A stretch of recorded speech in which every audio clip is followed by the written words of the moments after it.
Unión de Educadores de la Provincia de Córdoba, junto a los docentes en defensa de la educación pública. Construir la patria grande, un desafío del portal ALBA. Desde el 2004 difundimos principios de la Alianza Bolivariana.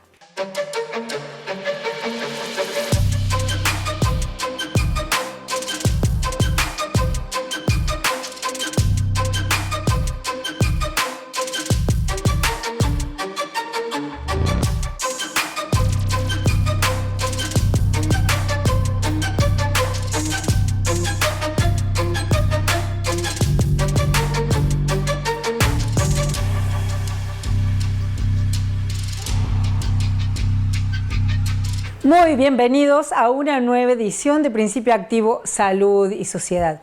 Este espacio que cada semana nos reúne para pensarnos y para pensar salidas colectivas. Hoy vamos a hablar de salud. Hace varios programas que nos centramos en este tema, aunque nuestro programa tiene como eje central la salud, en clave de construcción colectiva, la salud no individual, sino la salud social, y entendemos que el bienestar, lo que hace a la salud, tiene que ver con un gran número de valores que debemos integrar.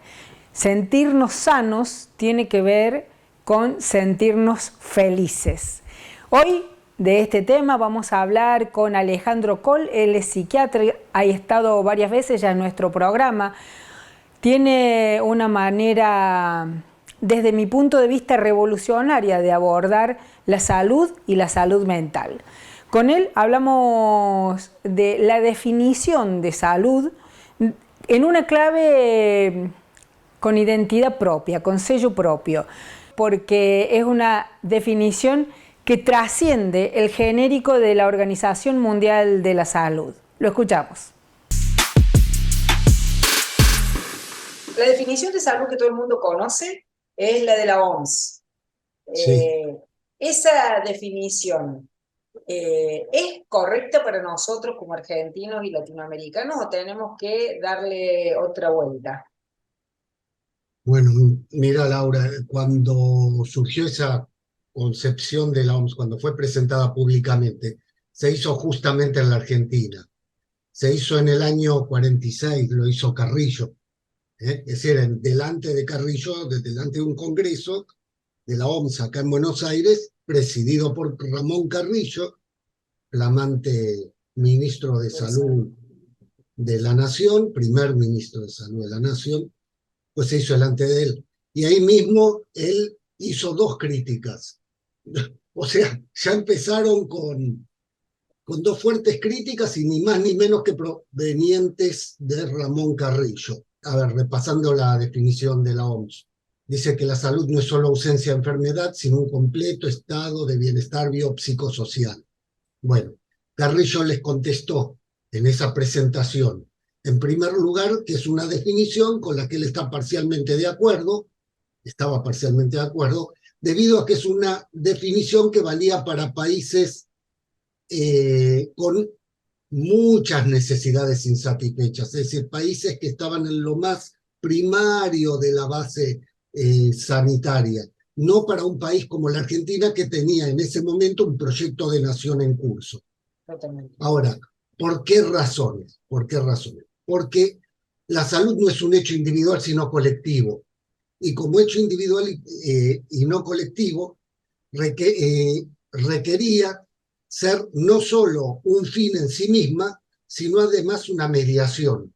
Es decir, no bastaba con que la persona esté sana, sino que para estar sano se necesitaba además de todo tener un objetivo colectivo en curso. Y que era en función de ese objetivo colectivo que uno iba a poder mantener su salud y defender defender la posibilidad de existencia de todos esos condicionantes de la salud que quizá un pueblo poseía y en caso de no poseerlo podía lograrlo, gracias a la lucha mancomunada de esa población que a la vez era depositaria de ese bien que es la salud. Eso por un lado. A ver, por lo tanto, ¿qué dos cosas se desprenden de esto?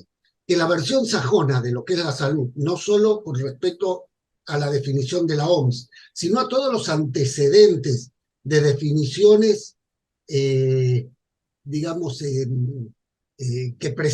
la precedieron y que también son de factura anglosajona, tienden a situar la salud como un bien epicúreo, decía él, para que lo traduzcamos, sensualista. Entonces, hacete una idea. ¿Para qué estamos sanos en esos términos? Para pasar unas vacaciones hermosas en Hawái, rascándote el ombligo y tomándote un trago largo mientras una bailarina pasa delante tuyo, bailarín, según prefieras. Bueno, dice, eso no es la salud para nosotros. Eso es un bien concebido en una perspectiva sensualista. Para nosotros, la salud es un bien que nos permite estar en condiciones de luchar, de llevar adelante la lucha, esa misma lucha que es la única que permite que además gocemos de salud. Es decir, es un círculo entre las luchas populares y la salud que a partir de ellas se puede generar. Entonces, eso en primer lugar. Y por otro lado, decía que en este mismo contexto de esto que yo estoy diciendo ahora, había una consecuencia, que es que la persona no tenía solo el derecho de estar sana, sino que tenía la obligación de estar sana. Y además el Estado tenía la obligación de proporcionarle los medios necesarios para que esté sana. A ver, ¿qué se entiende por esto? Se entiende que si tenés un problema de salud, por supuesto que hay que solucionarlo. Vos tenés el derecho a solucionarlo, pero además en caso de que te dejes estar y no soluciones tus problemas de salud, vos estás incurriendo en una falta. ¿Por qué? Porque estás sustrayendo una persona humana a la vida, por un lado, pero además a la posibilidad de esa lucha mancomunada que entre todos tenemos y que estamos llevando adelante en el momento de él. Bueno, claro. Esa era la cuestión. Entonces, ¿cómo se traduce esto en términos prácticos? Esta segunda parte de la crítica. Se traduce en que el Estado tiene que poner al alcance de la población todos los medios, pero además tiene que monitorear de que la población los use. Claro. O sea, no solo que estén a disposición, sino que además la población vaya y los use. ¿Se entiende? Totalmente. Ese es el conjunto de críticas que Ramón Carrillo les hizo apenas ellos presentaron la definición. ¿Cómo se lleva adelante ese sistema de que el Estado pueda garantizar el seguimiento de que la población haga uso de su derecho?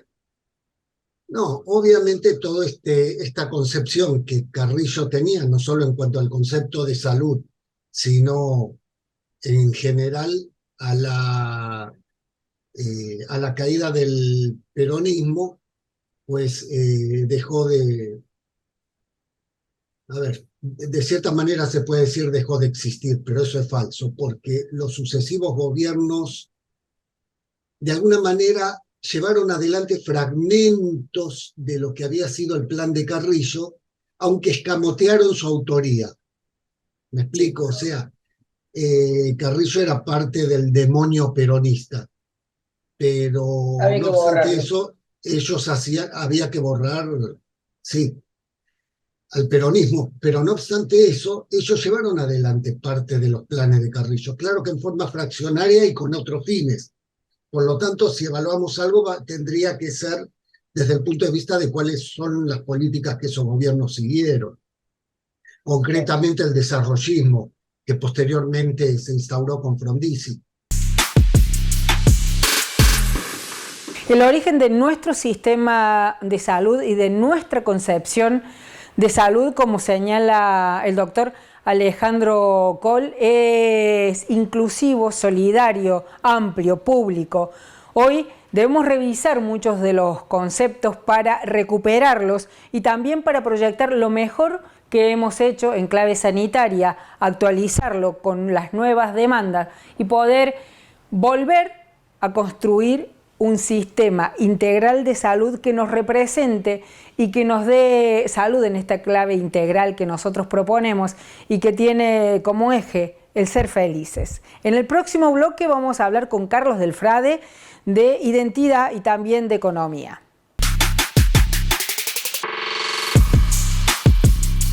Unión de Educadores de la Provincia de Córdoba, junto a los docentes en defensa de la educación pública. Obra social del personal de la industria gráfica de la provincia de Córdoba. Defendemos el sistema solidario de atención de la salud. La salud es un derecho, no un negocio. Tengo una propuesta súper interesante para ustedes. Carnes Vikingo, la mejor carne de las Sierras Chicas. Si vas por la E53, una parada obligada. Segundo bloque de Principio Activo, Salud y Sociedad. En esta oportunidad con Carlos Del Frade, que es periodista, escritor, militante por la soberanía nacional y la identidad de nuestros pueblos. Vamos a abordar un tema que, enganchado con el primer bloque que hablamos de salud, es un tema que nos enferma. El acuerdo con el Fondo Monetario Internacional. Y cuando hablamos de enfermar es más que una metáfora, porque nos enferma en el cuerpo social que tenemos como patria, porque nos desangra y pone todo el esfuerzo en objetivos que no son ni nuestra salud ni nuestra comunidad. Con Carlos Del Frade definimos esto que es el Fondo Monetario Internacional y la trampa en la que caemos cuando pensamos que es la única salida es pagarlo. Lo escuchamos. Hay toda una lógica que se impuso desde propios y ajenos que aprobar el acuerdo con el Fondo Monetario Internacional era la única salida, porque si no venía el default. ¿Por qué no era la única salida? ¿Cuál era No la es verdad salida? porque lamentablemente el gobierno de Fernández, cuando asumió, ya sabía que tenía una deuda externa monstruosa que era ilegal e ilegítima. Se perdieron 2 años para ser extorsionado. Se buscó ser extorsionado. Entonces me parece que hay una gran responsabilidad. En estos 2 años se pudo haber ido a todos los tribunales internacionales para denunciar la ilegalidad de lo que hizo el fondo, marcar que en la propia auditoría del fondo ellos decían que era dinero que se entregaba para luego ser fugado, por lo tanto hay una confesión de parte sobre el delito cometido. Entonces ahora lo que hay que empezar a ver es, como alguna vez se hizo, empezar a hablar de la moratoria de la deuda externa, de denunciar la deuda como odiosa, como hizo San Martín muchas veces, y volver a pensar en eso de que alguna vez surgió un club de deudores, pero no podemos guiarnos ni por la extorsión, ni por la lamentable mirada hacia otro lado que hizo el gobierno de Fernández durante 2 años, y simplemente cuando ya tenía la soga al cuello decir nos van a ahorcar. No tiene sentido. Entonces de ahora más hay que pelear de otra manera, incluso dentro de ciertas palabras que empiezan a aparecer en el presidente, curiosas, por no decirle tristes, sobre esto de convocar a una especie de guerra contra la inflación, nos hace recordar a la economía de guerra de Alfonsín. En aquel momento, cuando Alfonsín habló de economía de guerra, tuvo como gran sujeto político opositor a la CGT. Hoy ni siquiera la CGT se mueve para expresar que en aquel momento fueron los 26 puntos de la CGT, cuando estaba Ubaldini como secretario, cuyo primer tema era justamente la moratoria de la deuda externa y luego una serie de medidas que por supuesto tenían que ver con lo nacional y lo popular por el origen de la mayoría de los dirigentes que tenía la CGT. Hoy no tenemos esa CGT, pero indudablemente frente a semejante bravata de hacer una guerra contra la inflación, hay que ir marcando lo que se puede hacer, entre otras cosas, empezar a construir economía popular, sistema de producción y de circulación de mercadería que venga de lo cercano a lo lejano, para de esa manera gambetear a los formadores de precio, aplicar la ley de abastecimiento para aquellos que le ponen un precio tremendo a las cosas que consume nuestro pueblo.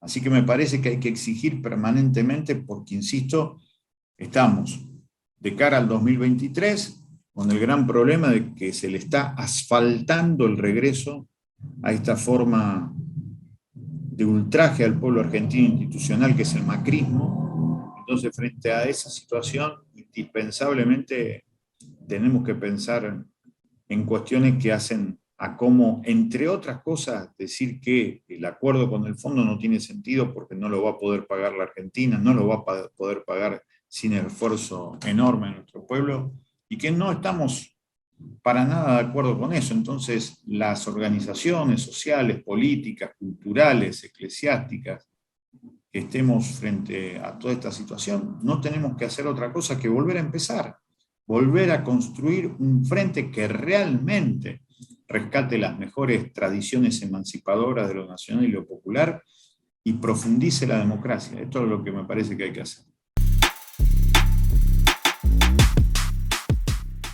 Todo lo que sea pensar el futuro, pelear el futuro sirve. Yo no sé si hoy es algo que le importa a la mayoría de nuestro pueblo, que apenas le pueden pasar al final del día. Entonces me parece que todo lo que sea apostar al futuro, proponer medidas que tengan que ver con el futuro siempre viene bien, pero me parece que tal vez, para mí es fundamental hacer una reforma de la Constitución. Pero insisto, no sé si hoy es el verdadero tema que generaría una masiva adhesión para que nos sintamos con fuerza política para torcer la historia. Y yo siempre creo en las reservas de nuestro pueblo, siempre creo. El tema es convocarlo bien, hacerlo con claridad y lo más ancho posible el espacio que tiene que ser convocado. En el mientras tanto, cualquier pelea que vaya en esa dirección es bienvenida. Por eso digo siempre, de lo cercano a lo lejano. No esperar que la solución venga de Buenos Aires, es dramas de la Argentina, el país unitario, así que me parece que es fundamental empezar en cada lugar a hacer construcciones, luchas y al mismo tiempo poner ciertas soluciones o ideas de solución de cara al futuro. Coincidimos con el colega Carlos del Frade que siempre hay que creer en la fuerza del pueblo por organizar su potencia creadora, y esto vendría a ser como un antídoto, como un remedio que nos da esperanza para sanar de estas heridas sangrantes que genera el Fondo Monetario Internacional, la sangría de divisas y recursos que se van por las artimañas de unos pocos que nos imponen políticas expoliadoras que tienen que ver más con el neoliberalismo que con políticas nacionales de desarrollo para nuestro país y nuestro pueblo trabajador.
Unión de Educadores de la Provincia de Córdoba, junto a los docentes en defensa de la educación pública. BM Consultorios Odontológicos. Somos un equipo de odontólogos formados para prevenir y cuidar tu sonrisa.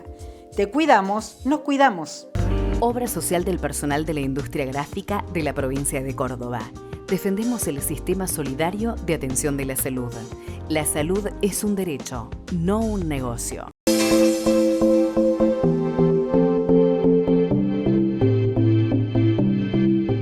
Por un punto pasan infinitas líneas, 2 puntos, salud, economía, nos definen una trayectoria y en esa trayectoria nos encontramos con una realidad durísima que circula muchas veces entre amigos, entre comunidades, una realidad que La Voz del Interior se animó a sacarlo a la luz en un informe. Estamos hablando del diagnóstico precoz de enfermedades de índole psiquiátrica y la facilidad con la que se medican los síntomas y no se preocupan en ahondar las causas. En esta nota de La Voz del Interior que nos alerta sobre el uso indiscriminado de antidepresivos y tranquilizantes, el programa Mejorar, un nombre que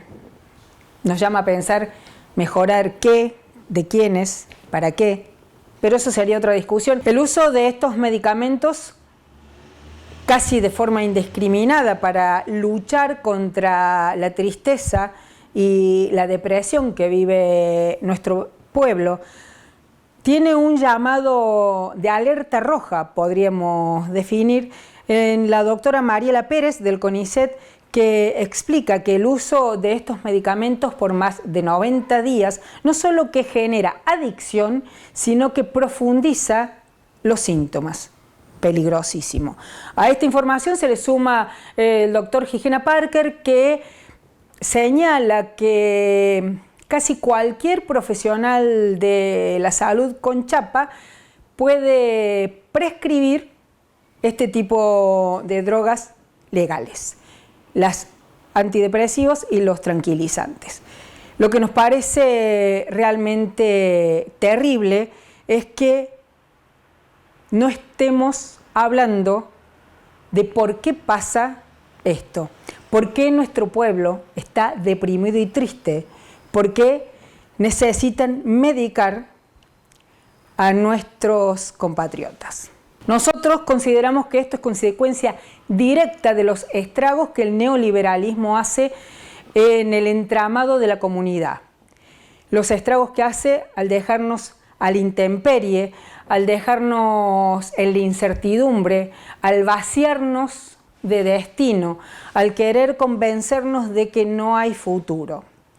Pero también nosotros estamos convencidos, convencidas, que nuestro pueblo no se deja avasallar con mentiras de falta de futuro, con ese sentimiento de hacernos sentir inservibles y de que cuando vamos a un hospital angustiados porque en nuestro barrio hay hambre y no sabemos cómo resolverlo, nos den unas pastillitas, nos callemos y creamos que esa es la solución. Las y los cordobeses de esta hermosa y bendita ciudad y provincia nos resistimos a creer que eso es un destino, que no tenemos otra posibilidad. Consideramos que es fundamental dar este debate político, este profundo debate político, que ojalá que los candidatos a gobernadores se animen a dar, porque la tristeza, porque la incertidumbre, porque esta facilidad que tienen para diagnosticar problemas del alma como problemas del cuerpo y sacarnos del juego, tiene que terminar, porque no van a poder dormir nuestro sentimiento de justicia y de rebeldía, porque ya estamos hablando de lo que importa, porque cada uno de nosotros quiere y necesita habitar una trinchera en la cual podamos luchar por un futuro colectivo.